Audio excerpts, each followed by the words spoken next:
Bienvenue sur notre chaîne. N'oubliez pas de vous abonner pour ne pas manquer les nouvelles vidéos. Bon visionnage. Après une journée éprouvante au travail, je suis entré dans la maison en espérant déjà passer une soirée tranquille. Mais au moment même où j'ai refermé la porte derrière moi, ma femme a surgi dans le couloir, le visage pâle et les mouvements précipités. Avant que je ne puisse même poser mon sac, elle a lancé. Nous avons un très gros problème, tellement gros que je ne peux même pas le décrire à voix haute. Ces mots étaient tranchants, chacun me frappant comme une balle. Puis, sans me laisser le temps d'assimiler la nouvelle, elle a attrapé son manteau et ses chaussures pour se diriger vers la porte. Attends une minute, qu'est-ce qui se passe? Quel problème? Tu peux expliquer, ai-je réussi à demander, bloquant son chemin de la voix, sinon du corps. Mais elle s'est à peine arrêtée. Je vais rencontrer quelqu'un d'important, il va aider à le résoudre, dit-elle d'un ton sec et définitif. Et juste comme ça, elle a quitté la maison. Je suis resté là, abasourdi, fixant l'espace vide qu'elle laissait derrière elle. La porte s'est refermée dans un clic définitif, me laissant avec plus de questions que de réponses. La première chose qui m'a frappé fut l'absurdité de la situation. Ma femme n'était pas du genre à agir de façon aussi énigmatique. Nous travaillions tous les deux dans la même entreprise, quoique dans des services différents, son département s'occupait de la stratégie créative, le mien de l'exploitation. Nos tâches s'entrecroisaient parfois, mais nous restions toujours professionnels, même à la maison. Alors, quel genre de crise pouvait exiger un tel secret et une telle urgence? Le manque d'explication était troublant, et mon esprit s'est mis à tourner à toute vitesse, imaginant toutes sortes de scénarios. En allant dans la cuisine, j'ai tenté de rationaliser son comportement. Peut-être que c'était lié au travail, un gros projet ayant tourné au vinaigre. Mais pourquoi ne pouvait-elle pas simplement m'en parler? Elle n'avait jamais eu peur de partager ses réflexions, et son soudain mutisme était choquant. Je me suis servi un verre d'eau et j'ai fait les 100 pas, repensant à ses mots, à son ton, au regard dans ses yeux.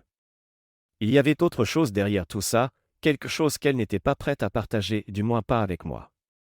Les heures ont passé, je me suis occupé tant bien que mal.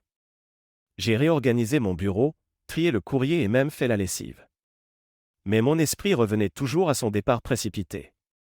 Chaque bruit dehors me faisait lever la tête, m'attendant à la voir rentrer. Lorsqu'elle est enfin revenue, il était près de minuit. J'ai reconnu le bruit de ses pas hésitants et le cliquetis de ses clés. J'ai ouvert la porte avant qu'elle ne la trifouille. Qu'est-ce qui s'est passé? Ai-je demandé alors qu'elle trébuchait à l'intérieur, l'odeur d'alcool indéniable. Elle a agité la main pour balayer mon inquiétude. J'ai une solution, a-t-elle balbutié, ses mots sortant en fragments. Pour le problème. C'est une bonne solution, tu vas l'aimer. Son ton était presque joyeux, mais sans aucune cohérence. Quand j'ai insisté pour avoir des détails, elle a simplement secoué la tête. C'est un secret. Tu verras demain. Je l'ai aidée à aller jusqu'à la chambre, ses pas chancelants et son discours à peine compréhensible. Elle s'est écroulée la tête la première sur le lit, marmonnant à travers l'oreiller quelque chose à propos d'une réunion importante le lendemain. J'ai poussé un long soupir, tiré une couverture sur elle et tenté de masquer ma frustration. Quoi que ce soit, cela semblait compter pour elle. Mais l'absence totale de clarté me rongeait, et je n'étais pas du genre à ignorer ce qui me paraissait incohérent. La laissant se reposer, je me suis installé dans le salon et j'ai sorti mon téléphone. Si elle refusait de me parler, peut-être que d'autres pourraient m'éclairer. J'ai passé en revue sa liste d'amis proches et leur ai envoyé quelques messages simples, du style « Et, tu sais ce qui se passe avec elle ?» Des questions directes et détendues. Mais, une à une, les réponses sont arrivées, toutes identiques, aucune idée, elle ne m'a rien dit, et, désolé, je ne suis pas au courant. L'uniformité de leurs réponses n'a fait qu'amplifier le mystère, comme si tout le monde avait décidé de me maintenir dans l'ignorance. J'ai posé mon téléphone, la frustration bouillonnant sous la surface. Quelle que soit la raison, ce n'était pas anodin. Plus je cherchais à comprendre, moins je trouvais de sens. Je ne pouvais qu'attendre et voir ce que le lendemain allait apporter. Pourtant, la tension était palpable, m'entourant comme un nuage qui refusait de se dissiper. Le lendemain matin, j'ai été réveillé par la voix pressante de ma femme. Debout. Allez, il faut y aller. Habille-toi vite, a-t-elle ordonné, d'un ton qui ne souffrait aucune contestation. Encore ensommeillé, j'ai demandé. Tu peux au moins me dire ce qui se passe. Elle a secoué la tête en enfilant déjà sa veste. Tu le sauras bien assez tôt. C'est un problème d'envergure cosmique, a-t-elle répondu, de manière énigmatique. J'ai levé les yeux au ciel, mais j'ai obéi. Si elle refusait de s'expliquer, je n'allais pas la faire changer d'avis. Nous sommes montés dans la voiture, et elle s'est installée au volant sans hésitation. Je conduis, a-t-elle dit d'un ton ferme, avant de démarrer. Les rues étaient calmes à cette heure, et son attention sur la route était quasi obsessionnelle. J'ai tenté une nouvelle fois de lui poser des questions. Tu vas me dire ce qui se passe. Elle a esquissé un petit sourire entendu et est restée silencieuse quelques secondes avant de lancer un laconique. Attends, tu verras. Son attitude mélangeait une excitation palpable et une certaine tension, ce qui éveillait encore plus ma curiosité. J'ai décidé de ne pas insister pour l'instant. Nous sommes arrivés dans un quartier de banlieue, nous garant devant la maison de l'une de ses amies. L'allée était pleine de voitures et, à travers les fenêtres, on devinait une foule de gens. En entrant, il est vite apparu que ce n'était pas une petite réunion informelle. Presque toutes les personnes de son service et certaines du mien étaient là. C'était un rassemblement d'ampleur, et l'énergie dans la pièce était électrique. Les conversations fusaient, et on gesticulait avec animation. L'atmosphère était clairement sérieuse malgré l'ambiance de groupe. Quelqu'un a appelé au calme, et la pièce s'est tue. Un responsable de département s'est levé et a commencé. Nous avons un gros dossier à traiter. Nous voulons organiser une fête de Noël secrète, pas celle de la boîte, mais un truc exclusif, rien qu'à nous. Il y a eu des murmures d'approbation et même quelques acclamations. Je me suis tourné vers ma femme et j'ai chuchoté. C'est pour ça que tu as fait tout ce cirque hier soir ? Elle m'a fait taire d'un regard et m'a dit. Écoute juste. À contre-séhur, je suis resté silencieux. La discussion a continué, chacun proposant des idées de thèmes ou d'activités. Puis, de nulle part, un manager a lancé. Et si on faisait une soirée échangiste, avec, vous voyez, des jeux pour adultes ? La salle a éclaté de rire mêlé à quelques tout sautements gênés. À ma grande stupeur, quelqu'un a même pris note de la proposition. Me penchant vers ma femme, j'ai murmuré. Tu plaisantes ? Elle m'a lancé un regard qui disait, pas maintenant. Le débat est devenu plus structuré, et on a assigné des rôles aux uns et aux autres. À mon grand désarroi, ma femme a été désignée parmi les organisateurs principaux, aux côtés de ce fameux manager qui avait proposé l'idée saugrenue. Visiblement, le département encourageait tout le monde à donner libre cours à la créativité, promettant que ce serait la meilleure soirée de Noël jamais vue. On a sorti des boissons, et l'atmosphère s'est un peu détendue, même si, en ce qui me concerne, je ne faisais que m'irriter davantage. À un moment, le même manager s'est approché de ma femme avec un sourire trop familier. « J'ai une tâche spéciale pour toi », a-t-il dit, d'un ton lourd de sous-entendu. Je me suis approché. « Quel genre de tâche ?» ai-je demandé, sans détour. Il a ricané et m'a congédié d'un geste de la main. « Rien dont tu doives te soucier. Elle comprendra. » Puis, se tournant vers ma femme, il a ajouté, « Tu as mon numéro, je t'appelle plus tard. » Ma patience commençait à avoir des limites. Alors que nous nous apprêtions à partir, je me suis tourné vers ma femme. Cette histoire de soirée échangiste est insensée. Tu vas vraiment cautionner ça ? Elle a soupiré, l'air à la fois agacé et résolu. Je n'aime pas ça non plus, mais il faut bien prendre en compte les avis de chacun. Je ferai tout pour que ça ne dérape pas. Pour l'instant, rentrons à la maison. Ces mots n'ont pas suffi à calmer mes inquiétudes, mais j'ai décidé de ne pas insister pour l'instant. Je sentais qu'il allait falloir que je surveille la situation de près. Le trajet du retour s'est fait dans le silence, une tension presque palpable nous enveloppant. Ma femme gardait les yeux fixés sur la route, clairement perdue dans ses pensées, tandis que je repassais en boucle ce qui venait de se passer. À peine arrivée, elle s'est précipitée sur son téléphone. Je l'ai entendu parler à quelqu'un, probablement ce manager, et la conversation a rapidement semblé plus sérieuse. J'ai tenté de m'occuper dans la cuisine, faisant la sourde oreille aux bribes de phrases que je percevais. Au bout d'une heure, j'en ai eu assez. Je suis allé dans le salon et j'ai fait un signe vers son téléphone. Ça suffit, là, ai-je lâché, agacé. Elle a levé la main comme pour me demander encore un petit instant. 10 minutes plus tard, elle a enfin raccroché.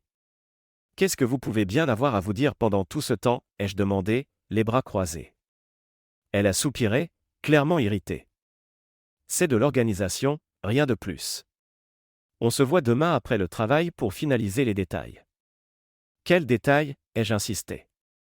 Qu'est-ce que tu es censé organiser, exactement?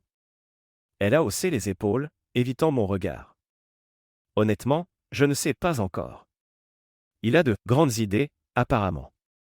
C'est pas dans ses habitudes de m'appeler comme ça, donc je suppose que c'est important. Son attitude désinvolte m'énervait encore plus. De grandes idées, ai-je répété, du genre transformer une fête de Noël en soirée échangiste? Mon sarcasme était mordant, et elle ne l'a pas apprécié. Ne sois pas ridicule, a-t-elle répliqué, sèchement. Tu grossis tout. Elle s'est levée et m'a ignoré en se dirigeant vers la chambre.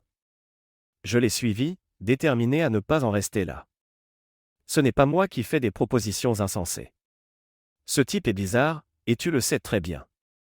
Elle s'est retournée, visiblement à bout. Écoute, je gère, d'accord? Lâche-moi avec ça. Sa manière de me renvoyer dans les cordes ne me plaisait pas, mais j'ai décidé d'arrêter pour la soirée. En la voyant se préparer pour la nuit, mes pensées sont revenues au manager. Son comportement était douteux, ponctué de blagues inappropriées et d'insinuations constantes. D'autres au bureau avaient ressenti le même malaise. Pourtant, voilà qu'il confiait des tâches à ma femme et l'appelait à toute heure. Ça ne me disait rien qui vaille. Je suis resté éveillé un moment, repensant à tout ça. Ce n'était pas que je ne faisais pas confiance à ma femme, je lui faisais confiance, mais il y avait quelque chose dans l'attitude de ce gars qui me mettait en alerte. Si ça n'avait concerné que des bavardages de bureau, j'aurais laissé couler. Mais son passif parlait pour lui, et je ne pouvais m'empêcher de penser que la suite des événements n'allait pas me plaire. Je me suis enfin couché, mais le sommeil n'est pas venu facilement. Je ne cessais de repasser les détails de ce coup de fil, de la réunion, et de cette étrange dynamique entre ma femme et son manager. J'essayais de me convaincre que je me faisais des idées, mais je savais, au fond de moi, que quelque chose clochait. Trop de zones d'ombre, trop de fins qui ne se recoupaient pas. Le lendemain, la vie a repris son cours normal en apparence. Elle est partie travailler, et j'ai fait de même. Mais ce sentiment de malaise ne me quittait pas. J'avais beau vouloir croire que tout s'arrangerait, un doute profond persistait au fond de moi. Le jour suivant était mon jour de congé. J'espérais profiter d'un peu de calme, tandis que ma femme partait au travail. Je me suis levé tranquillement et me suis préparé un café. En passant dans la chambre pour prendre une chemise propre, j'ai remarqué un détail dérangeant, son dressing, d'ordinaire rangé, avait un cintre vide à la place où se trouvait habituellement sa robe en latex courte. Cette robe n'était pas faite pour les sorties ordinaires. Elle était réservée à des moments privés entre nous. La voir manquante m'a immédiatement fait monter la tension. J'ai attrapé mon téléphone pour l'appeler. « Et, qu'est-ce que tu portes aujourd'hui » ai-je demandé, en essayant de rester neutre. Elle a hésité un instant avant de répondre. « Je suis occupé, on peut en parler plus tard. » Sa réponse m'a agacé. « Qu'est-ce que tu portes » ai-je insisté, plus fermement. Elle a esquivé. « Je t'expliquerai tout plus tard, faut que j'y aille. » Puis elle a raccroché. Je suis resté avec mon téléphone à la main, irrité et suspicieux. Quelle que soit la raison, elle n'était pas franche. La journée a été longue. J'ai voulu me distraire avec une série, mais impossible de penser à autre chose que cette robe disparue.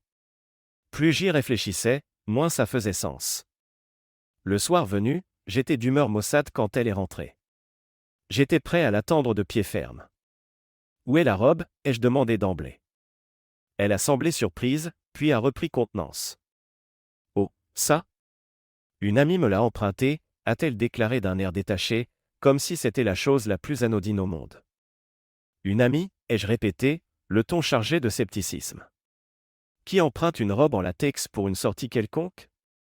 Elle a haussé les épaules, évitant mon regard. Ce n'est pas important. Et ta journée ?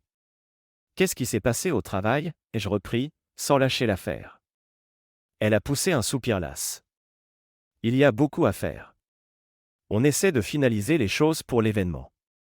Et non, ce n'était pas la dernière réunion, il va y en avoir d'autres. Je devrais probablement encore rester tard. Son ton trahissait sa fatigue, mais ses réponses restaient trop vagues à mon goût. Plus elle parlait, moins j'étais convaincu. Tu ne me dis pas tout, ai-je insisté en croisant les bras. Pourquoi tous ces secrets? Elle m'a lancé un regard qui mêlait frustration et lassitude. Parce que c'est compliqué, a-t-elle rétorqué. Je fais de mon mieux pour gérer, et je suis épuisé. On peut t'arrêter là, s'il te plaît. Son agressivité ne faisait qu'attiser mes soupçons. Mais j'ai décidé de la laisser tranquille pour ce soir. Alors qu'elle se détendait enfin, je sentais toujours la tension dans l'air. Il ne s'agissait pas seulement de cette robe ou de ses réponses évasives, c'était la distance grandissante entre nous, l'impression qu'elle s'enfonçait dans un univers où je n'avais pas ma place. Juste avant de baisser les bras pour la soirée, elle m'a regardé avec une expression étrange. Au fait, a-t-elle dit, presque avec hésitation, demain, tu vas recevoir un cadeau de sa part. De sa part, ai-je demandé, devinant déjà de qui elle parlait. Le manager, a-t-elle confirmé. Il dit que c'est quelque chose de spécial, et je suis censé te le remettre. Ces mots flottaient dans l'air, lourds de sous-entendus. Quel que soit ce cadeau, je doutais que cela m'apaise. Après une longue journée de travail, je me dirigeais vers la salle de repos lorsque je suis tombé sur le manager de l'équipe de ma femme. Il m'a salué de son sourire habituel, difficile à qualifier de sympathique ou de condescendant. Alors, prêt pour la surprise, a-t-il dit d'un ton qui insinuait mille choses. J'ai prévu un truc spécial pour toi, mais ce n'est pas encore tout à fait prêt. J'ai hoché la tête en marmonnant un vague « merci », tout en prenant mentalement note du caractère de plus en plus étrange de la situation. Quel manager s'amuse à lancer des pics énigmatiques au mari d'une collègue? À la fin de ma journée, alors que je m'apprêtais à partir, j'ai vu ma femme dans le hall d'entrée, en pleine conversation avec ce même manager. Ils parlaient tout bas, trop bas pour que je les entende. En m'approchant, ils ont adopté un comportement un peu gêné. Salut, ai-je lancé pour m'immiscer dans l'échange. Ils ont tous les deux souri, celui d'elle étant plus naturel que celui de l'autre. On discutait juste de quelques détails concernant l'événement, a-t-elle rapidement expliqué. Rien de très important. Et je pensais rentrer plus tôt ce soir. Juste une petite réunion avec l'équipe. J'ai hoché la tête, intrigué. Le manager, lui, continuait de sourire un peu trop longtemps, me mettant mal à l'aise. En partant, je les ai regardés une dernière fois. Elle s'éloignait rapidement vers sa voiture, tandis que lui regagnait l'immeuble, son air suffisant toujours collé au visage. Le soir, elle est rentrée plus tôt, comme promis. Elle semblait décontractée mais fatiguée. Après quelques banalités échangées, elle est allée directement prendre une douche. « Tu peux défaire mon sac ?» a-t-elle appelé depuis la salle de bain. Par automatisme, j'ai accepté et suis allé chercher son sac. À l'intérieur, j'ai trouvé une boîte longue et étroite, ainsi qu'un petit mot plié portant son nom. Curieux, j'ai déplié la note et ce que j'ai lu m'a glacé le sang. C'était une confession manuscrite, très intime, décrivant avec détail les désirs de l'auteur envers ma femme. Mes poings se sont serrés. C'est quoi ce bordel? Ai-je hurlé en tenant la note devant moi. Elle est sortie de la douche, une serviette autour d'elle. Son visage est passé de la surprise à l'alarme. Aucune idée de qui a écrit ça, a-t-elle répondu, sur la défensive. Ça ne vient pas de moi. Peut-être que quelqu'un l'a glissé dedans. Je restais sceptique. Tu veux que je croie ça? Elle a soupiré, passant une main dans ses cheveux mouillés. Regarde l'écriture. Ce n'est pas la sienne, si tu insinues que ça vient du manager. D'ailleurs, il y a un type qui quitte notre service, c'est peut-être sa façon de faire un coup tordu avant de partir. J'ai examiné la note. Effectivement, ça ne ressemblait pas à l'écriture du manager. Je l'ai reposée, pas moins perturbé. Puis j'ai ouvert la boîte. Elle contenait une bouteille de spiritueux de luxe et un autre billet, celui-ci signé du manager, un petit quelque chose pour démarrer l'ambiance des fêtes. Sur le papier, le geste pouvait sembler innocent. Mais dans le contexte, ça ne me rassurait pas du tout. J'ai montré le mot à ma femme, et elle a levé les yeux au ciel. Il en offre sûrement à tout le monde. Pas la peine d'en faire toute une histoire. Malgré ces paroles, la soirée m'a laissé un goût amer. Elle s'est habillée, puis m'a parlé de ses projets pour le lendemain soir. Je vais voir une amie, on doit discuter de quelques trucs pour la soirée. J'ai hoché la tête, mes doutes toujours bien présents. D'accord, me suis-je contenté de répondre, sans cacher mon malaise. En sortant du travail le lendemain, je suis rentré plus tôt dans l'espoir de me poser avant le dîner. Ma femme n'était pas là, ce qui devenait monnaie courante, elle rentrait souvent tard, avec toujours une excuse liée aux préparatifs de la fête de Noël. Pour tuer le temps, j'ai voulu regarder mes emails et surfer un peu. C'est alors que j'ai remarqué son ordinateur portable ouvert sur la table basse. Par réflexe, j'ai jeté un œil à l'écran et consulté l'historique du navigateur. Ce que j'ai vu m'a fait froncer les sourcils. Les recherches portaient sur des « idées de fête 18+, et ce n'était pas un simple coup d'œil, c'était des recherches précises et nombreuses, effectuées récemment. Ma première réaction fut l'incrédulité, peut-être une simple curiosité passagère. Mais en parcourant davantage, il est devenu évident que ces recherches étaient intentionnelles et ciblées. Qu'est-ce que cela signifiait? Était-ce lié à cette fameuse fête? Et pourquoi ne m'en avait-elle pas parlé? J'ai décidé d'attendre son retour pour en discuter, mais elle est finalement rentrée accompagnée d'une amie proche. Impossible, donc, de l'interroger sur le sujet à chaud. Elles se sont installées dans le salon, discutant et riant comme si de rien n'était. Elles sont passées de sujets légers à des confidences plus personnelles. L'amie a commencé à parler de son petit copain, détaillant des choses que j'aurais préféré ne pas entendre. Ma femme a renchéri, évoquant son impatience pour la soirée de Noël. Le programme est génial, a-t-elle dit. Je vais rentrer tellement fatiguée, mais tellement contente. J'ai dû me retenir pour ne pas exploser. J'ai quand même demandé d'un ton neutre. Au fait, qu'est-ce qui est prévu exactement? Son ami a souri d'un air entendu. Oh, tu verras demain, ce sera inoubliable. Ma femme a hoché la tête. Oui, on a la soirée entière pour tout mettre en place. Ne t'inquiète pas, ça en vaudra la peine. Leur décontraction ne faisait qu'accroître mon malaise. Finalement, l'ami est parti, me laissant l'occasion d'aborder le sujet.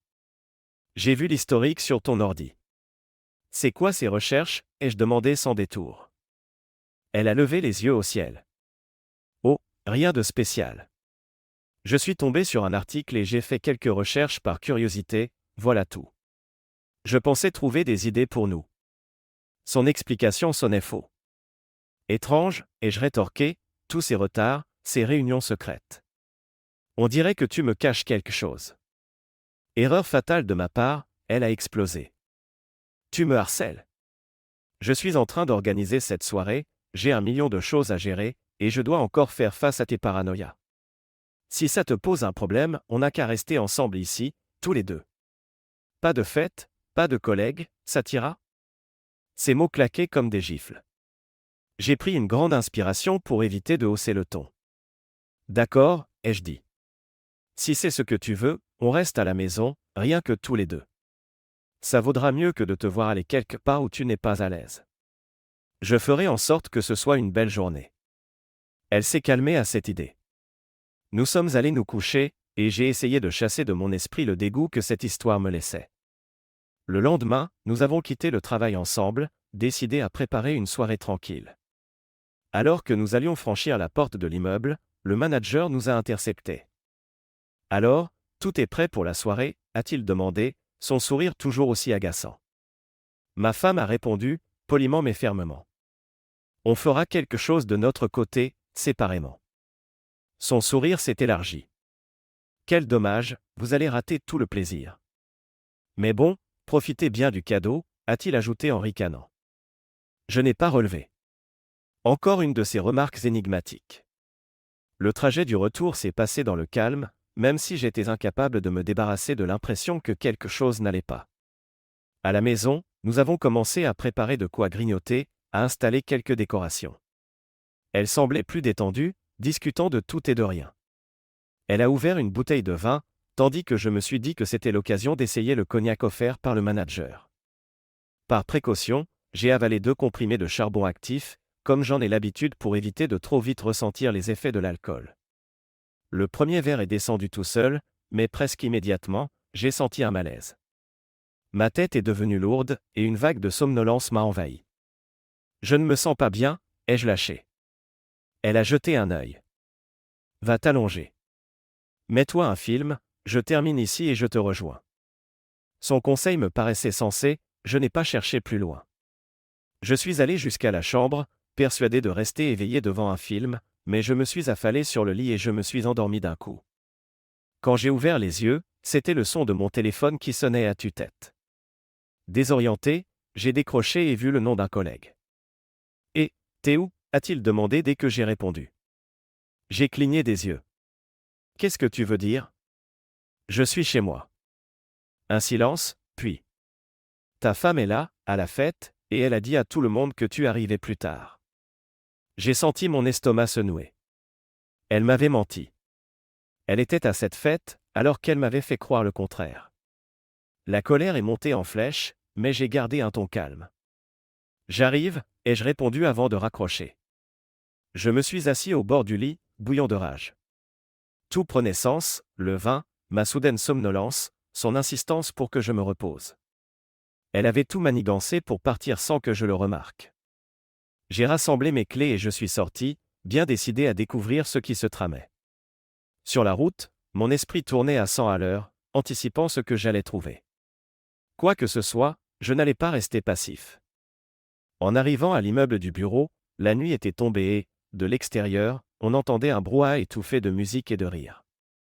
Je suis entré dans le hall désert, me dirigeant vers l'étage d'où venait le vacarme. Les bruits ont changé en approchant. La musique était là, mais j'entendais aussi des cris et des hurlements qui ressemblaient à une bagarre. J'ai poussé la porte et je suis resté figé. La scène était surréaliste. Ma femme, complètement nue, se battait avec une autre femme au milieu d'une sorte d'arène de fortune. Les deux étaient couvertes d'une substance blanche et glissante, et autour d'elles, plusieurs hommes et femmes, également dévêtus, les encourageaient en criant. La voix de ma femme a retenti au-dessus du tumulte. « Je ne te laisserai pas prendre la plus grande taille à cette soirée, c'est la mienne », a-t-elle hurlé, furieuse. J'étais sidéré. Par réflexe, j'ai sorti mon téléphone et j'ai commencé à filmer. Le choc initial passé, une sombre lucidité m'a envahi, ce n'était pas un dérapage improvisé, mais quelque chose de planifié, auquel tous semblaient consentir. J'ai filmé encore quelques secondes, puis je suis sorti dans le couloir, le cœur battant à tout rompre. Les mains tremblantes, j'ai composé le numéro de plusieurs maris que je connaissais.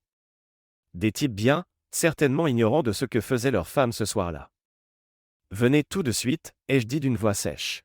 « Vous devez voir ça. » Ils étaient incrédules, mais ont fini par accepter. J'ai attendu à l'entrée, faisant les 100 pas, la scène se rejouant en boucle dans mon esprit. Quand le premier est arrivé, j'ai fait de mon mieux pour expliquer la situation sans passer pour un fou. Le regard qu'il m'a rendu reflétait exactement ce que j'avais ressenti. Peu à peu, d'autres maris sont arrivés, et c'est en petits groupes, le visage fermé, que nous avons fait irruption dans la salle. La pièce s'est instantanément figée. Nos cris ont couvert la musique, exigeant des explications. Les participants, tout à leur hilar, se sont retrouvés pétrifiés par notre colère. Ma femme et ses amis ont tenté de se couvrir, mais c'était trop tard. Les maris que j'avais fait venir sont entrés dans une rage noire, frappant certains hommes sur place, tandis que d'autres criaient, injuriant tout le monde. Le manager a voulu jouer les conciliateurs. Pas la peine de s'emporter. A-t-il commencé, mais il a reçu un coup de poing en pleine figure avant même de finir sa phrase. Le chaos s'est réinstallé, entre cris, coups et insultes. Les hommes présents, réalisant qu'ils étaient en infériorité numérique, ont battu en retraite, nous laissant seuls avec nos épouses furieuses ou paniquées. Sans dire un mot de plus, nous avons rassemblé nos femmes et sommes partis de là. Sur la route du retour, le silence était pesant. Ma femme, toujours furieuse, l'a finalement brisé. « Tu as tout gâché », a-t-elle craché. C'était censé être amusant, tu n'es qu'un pauvre type ennuyeux qui ne supporte pas un peu d'excitation. Ces mots m'ont transpercé. J'ai gardé le regard fixe sur la route, mes mains crispées sur le volant. Discuter n'aurait servi à rien.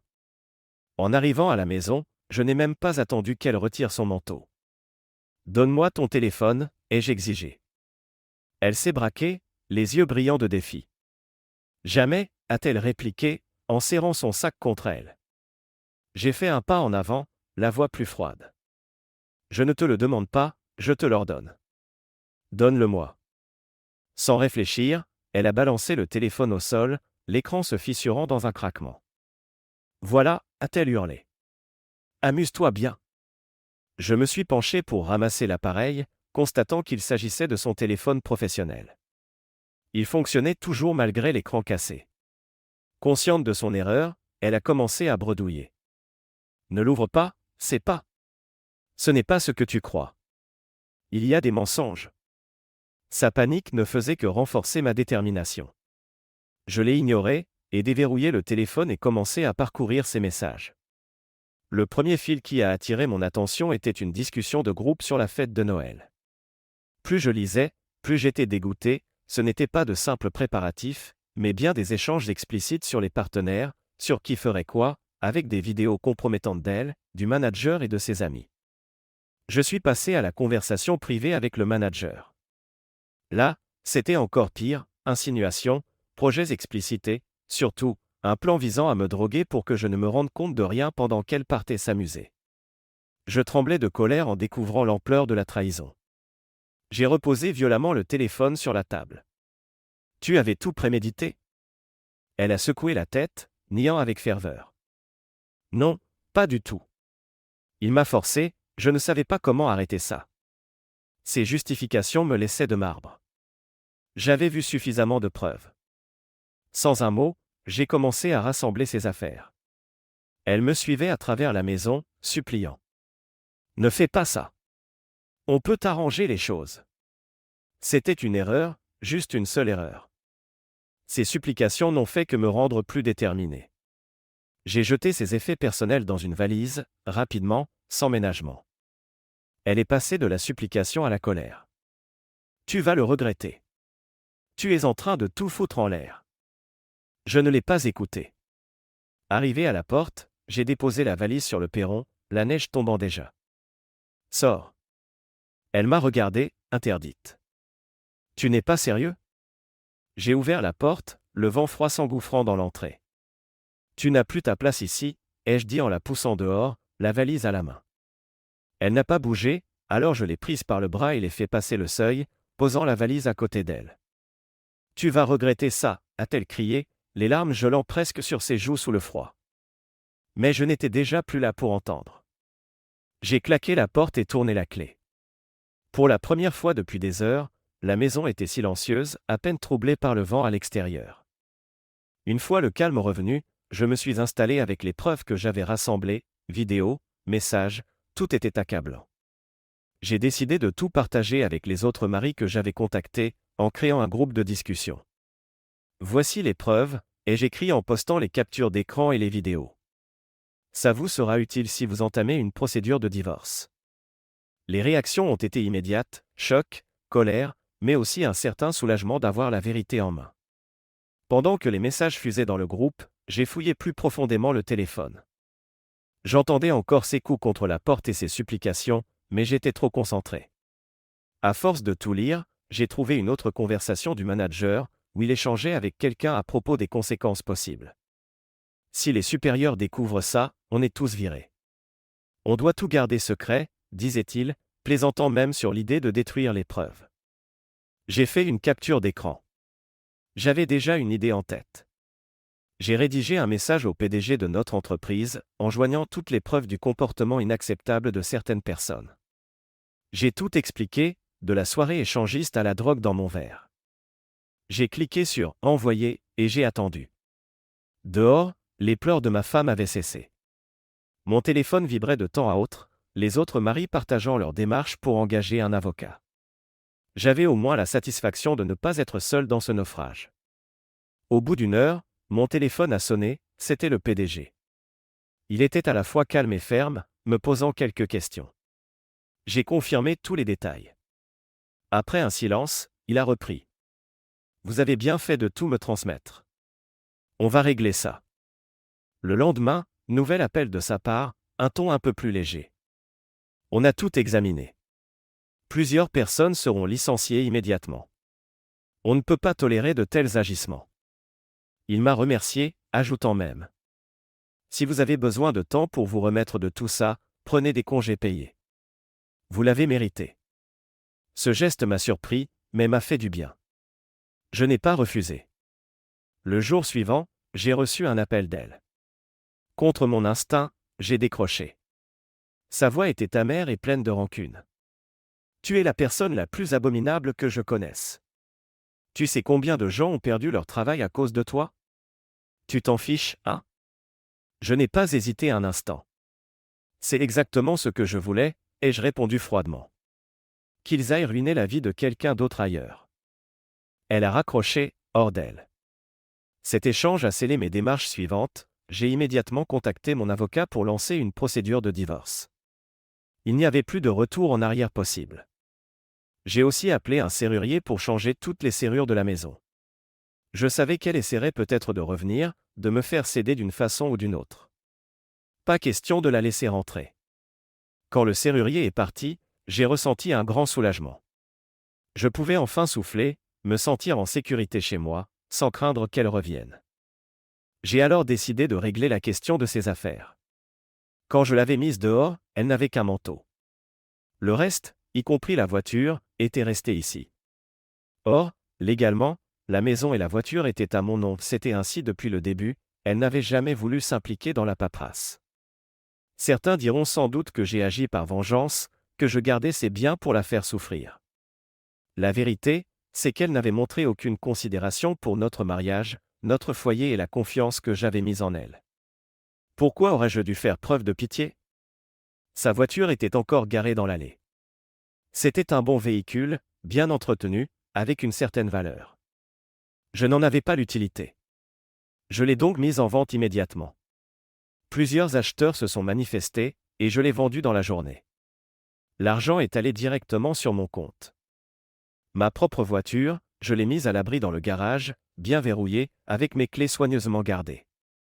Je ne voulais prendre aucun risque, connaissant sa propension à agir sur un coup de tête. Quand la journée s'est achevée, j'ai ressenti un profond sentiment de clôture. Elle était partie, la maison était à moi, la voiture aussi, et elle n'avait plus de prise sur ma vie. La procédure de divorce a commencé comme on pouvait s'y attendre, elle a tout fait pour m'enfoncer. Elle a prétendu que je l'avais mise à la porte, que j'étais viol, que je lui avais volé sa voiture et que je l'avais laissée sans ressources. Mais elle n'avait aucune preuve, alors que moi, j'en avais énormément. Les vidéos, les échanges de messages, les documents officiels prouvant que la maison et la voiture étaient à mon nom, tout jouait en ma faveur. À l'audience, mon avocat a présenté calmement les pièces. Sa version à elle s'est effondrée sous le poids des preuves. Elle a tenté un dernier rebond en disant que les vidéos étaient sorties de leur contexte, que les messages étaient mal interprétés. Mais tout sonnait creux face à l'évidence. La décision du tribunal a été claire, la maison, la voiture et nos avoirs restaient ma propriété exclusive. Elle est repartie avec ses affaires personnelles, et c'est tout. Quant à son avenir, elle est retournée vivre chez sa mère, sans emploi et avec une réputation ternie par le scandale. Je n'ai ressenti aucune pitié, elle avait fait ses choix, et elle devait maintenant assumer. De mon côté, cette conclusion a marqué le début d'une nouvelle vie. J'étais enfin débarrassé du chaos et de la trahison qui avaient pesé sur moi. Je pouvais me reconstruire, trouver la paix et avancer sans porter le poids de ces mensonges.